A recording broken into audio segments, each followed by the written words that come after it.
Senator Ron Wyden just detonated a political time bomb that reaches far beyond Jeffrey Epstein. For more than 3 years, Wyden has quietly followed the money, digging into records the public was never meant to see. And now he's sounding the alarm on something far darker than one predator, a system of enablers, institutions, and government agencies that may have looked the other way while millions of dollars flowed through Epstein's shadow empire. Wyden isn't whispering, he's shouting from the Senate floor that the Treasury Department and IRS have thousands of documents, financial records that could expose which billionaires, bankers, and insiders funded Epstein's operation. The administration came in promising radical transparency on Jeffrey Epstein. Now, the fact is the Epstein files are being suppressed, and the administration is obstructing oversight from the Congress. The President's story about his relationship with Epstein changes by the day, and that's true of his administration as well. His personal lawyer went to talk to Ms. Maxwell, and who knows what was said in that conversation. What we do know is Maxwell has been moved, Epstein's partner in crime, to a minimum security prison without giving any good reason as to why a child sex trafficker deserves that additional comfort. House Republicans seem no longer interested in having Maxwell testify. Yesterday, it was reported that a member of Donald Trump's inner circle gave a high-paying job to another close Epstein associate, a man named Mr. Indike. That sounds, Mr. President, about as bizarre and wrong as you can get. My colleagues and I believe it's a big mistake for the Senate to go out of session without making real progress on real transparency on the Epstein issue. There are a number of ways you can do that. So let me say a little bit about our investigation, which began 3.5 years ago, Mr. President. So it's been looked at by Democrats and Republicans. From the outset, it's been built on the fact that you've got to follow the money to be at the core of this global sex trafficking operation, which, on the basis of what we have seen, has been funded lavishly. We began by examining the financial ties between Mr. Epstein and a Wall Street titan named Leon Black. We found that Black paid Epstein $170 million over just a couple of years. He said it was, quote, for tax and estate planning. The central claim, though, was what's noteworthy, Mr. President. The claim was that Mr. Epstein was a financial wizard, some superstar in terms of looking at taxes and estates, and he could perform accounting miracles. It appears this kind of work for Black and others was one of Mr. Epstein's biggest sources of income. Now here's the catch. Epstein wasn't an accountant or a tax attorney at all.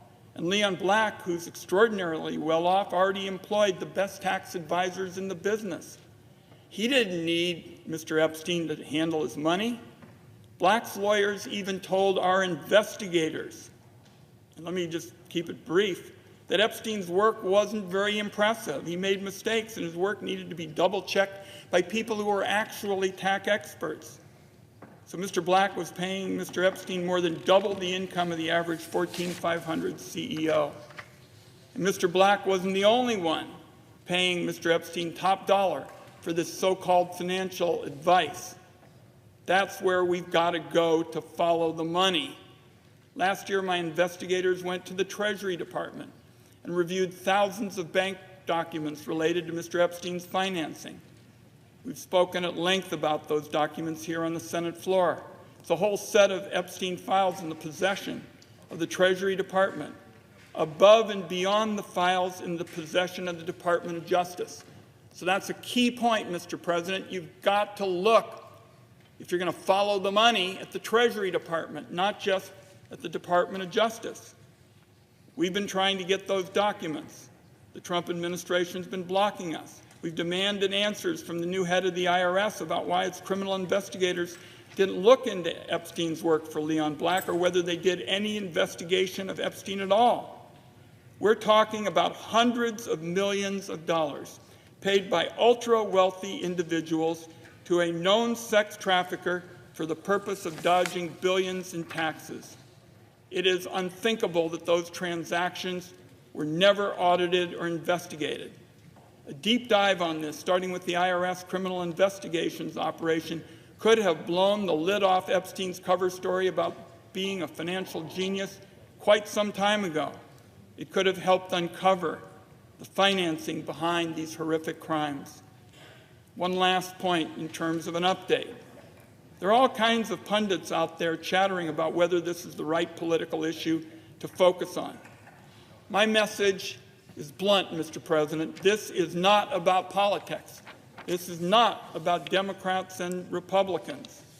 So I just want to make it clear this is about whether there's going to be justice for the victims of a notorious sex trafficker who did not abuse these women and girls alone.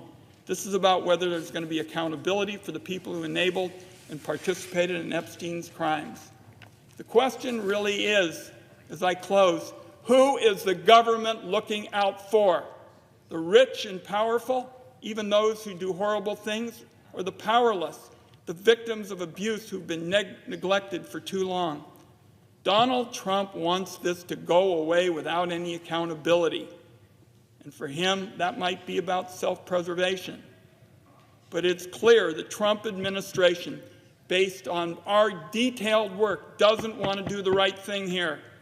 I'm 3.5 years into my investigation of one aspect of the Epstein story because there ought to be accountability and justice for the victims. So I am here to bring my colleagues up to date on our investigation. There will be more this summer, particularly about the Treasury Department, which is sitting on thousands and thousands of Epstein documents of its own, and they shouldn't be allowed to skate on this. We are going to keep investigating. We're going to keep put the pressure on, because this is not about blue. It's not about red. It's about doing the right thing and making sure something like this doesn't happen again. Senator Merkley and my colleagues are doing the right thing today, and I want it understood as somebody who's led this investigation for more than 3.5 years, I support them strongly, and I yield the floor. But instead of transparency, the administration is stonewalling. The very agencies tasked with catching financial crimes are refusing to release what they know. That's not oversight. That's complicity. So the question Wyden forced into the open is chilling. Who is the government really protecting, the victims or the powerful predators hiding in plain sight? When Senator Ron Wyden took the Senate floor, he wasn't speaking in generalities. He came armed with names, numbers, and a trail of documents that paint a disturbing picture. After 3.5 years of investigation, Wyden revealed that this wasn't just about Epstein's crimes, it was about the system that helped make them possible. His team uncovered that federal agencies, including the Treasury Department and the IRS, were sitting on thousands of financial records tied to Epstein. These files, if made public, could expose an entire network of billionaires and power players who poured hundreds of millions into Epstein's accounts under the guise of financial consulting. Wyden's message was direct: this wasn't negligence, it was obstruction. Agencies that should have been auditing Epstein's dealings were instead keeping the files locked away, and in doing so they may have shielded not just Epstein but the people who bankrolled him. Wyden's warning was clear: the truth is buried in those documents and someone doesn't want it uncovered. Wyden's frustration was palpable. He explained how for years his committee pressed the Treasury Department and the IRS for answers, only to be stonewalled at every turn. The very agencies entrusted with monitoring financial crimes appeared unwilling to investigate Epstein's money trail. Despite mounting evidence of suspicious transactions, payments worth hundreds of millions flowing from Wall Street titans to a convicted trafficker, officials refused to release critical records. Instead of providing oversight, they built a wall of silence. What made it even more troubling was the scale of the cover-up. Wyden revealed that investigators had already reviewed a fraction of Treasury's files, and what they found was staggering. Epstein wasn't simply a criminal operating in the shadows. He was a node in a vast financial web, one that touched some of the wealthiest and most powerful figures in the country. Yet the full scope remains hidden because agencies are blocking transparency. As Wyden warned, this isn't bureaucracy, it's obstruction. And obstruction this deliberate raises the most unsettling question: what or who are they really protecting? At the center of Wyden's revelations stood one name that sent shockwaves through Wall Street: Leon Black. According to the investigation, Black paid Jeffrey Epstein an astonishing $170 million for what was described as tax and estate planning. The problem: Epstein was neither a licensed accountant nor a tax attorney. He had no official qualifications to justify such staggering fees. And Black wasn't a man lacking resources. He already employed some of the most respected financial advisors in the country. So why funnel nearly $200 million to a man with no professional credentials? Wyden's investigators even spoke to Black's legal team, who admitted Epstein's work wasn't impressive and often riddled with mistakes that required double-checking by actual experts. Yet despite this, Black kept paying. The implications were damning. This wasn't routine consulting, it looked more like a financial smokescreen. If one billionaire could move this kind of money through Epstein's accounts, how many others were doing the same? And more importantly, what was Epstein really offering in return? Wyden stressed that the real key to understanding Epstein's empire lies inside the Treasury Department. Hidden away are thousands of financial records, separate from those held by the Department of Justice. These files, according to Wyden, contain the money trail, transactions that reveal who funded Epstein, how much they paid, and what they may have received in return. Investigators who briefly reviewed portions of these records described payments so large and unusual that they defied any legitimate explanation. The documents suggest Epstein wasn't simply living off mysterious wealth, he was acting as a conduit, moving money for people who preferred their dealings remain in the shadows. Yet despite repeated requests, these records remain sealed. Treasury officials have refused to hand them over, even under bipartisan pressure from the Senate. That refusal raises alarming possibilities: either the government is protecting its own failures, or it is protecting the powerful figures entangled in Epstein's financial web. As Wyden warned, until these files are released, the full truth will remain locked away. Wyden also raised alarms about how Epstein's closest partner, Ghislaine Maxwell, has been handled by the system. Despite her conviction as a key player in the trafficking operation, she was quietly moved to a minimum security prison, a decision that stunned many observers. There was no clear explanation for why someone convicted of such serious crimes was granted a softer environment. At the same time, reports surfaced that high-profile lawyers and political figures met with her behind closed doors, fueling speculation about what promises or negotiations may have been made. Even more troubling, Wyden pointed out that calls for Maxwell to testify in Congress have suddenly faded. House leaders who once demanded accountability now seem reluctant to put her under oath.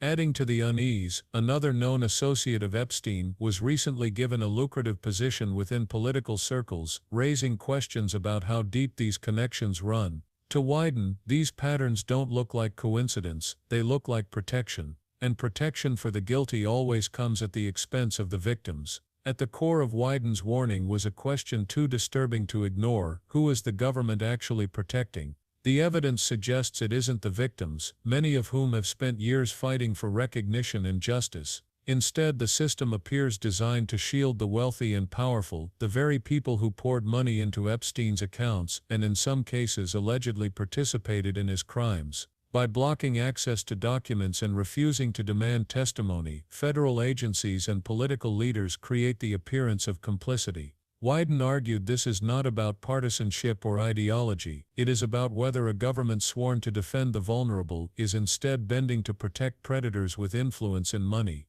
Every sealed file, every delayed hearing, every unexplained decision only deepens the suspicion that those at the top are untouchable. And until transparency is forced, the victims remain voiceless, overshadowed by a system more invested in shielding the powerful than holding them accountable.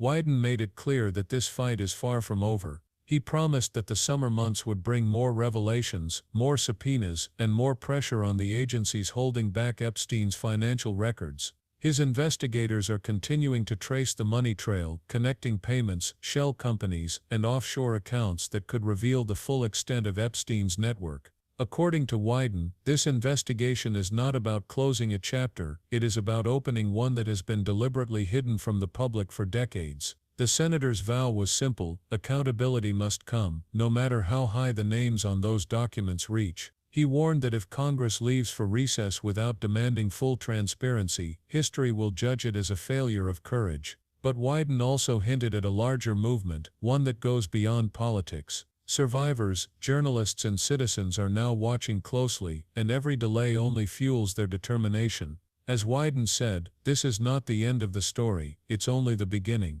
Wyden's closing remarks carried a weight that echoed far beyond the Senate chamber. He reminded the nation that this isn't about political point scoring or party advantage, it's about justice for survivors and accountability for those who thought their wealth could shield them forever. The evidence exists, the files exist. What's missing is the courage to release them. Until that happens, victims remain unheard, and the public is left in the dark about who financed and enabled one of the most disturbing criminal networks of our time. The senator's final warning was blunt: justice delayed is justice denied. Every day those documents remain sealed is another day that power protects itself at the expense of truth. And so the responsibility doesn't end with Congress, it extends to all of us. Silence is complicity. If the truth is buried, it will be because people chose not to demand answers. Wyden is pushing forward, but the real question is whether the public will stand with him in demanding accountability.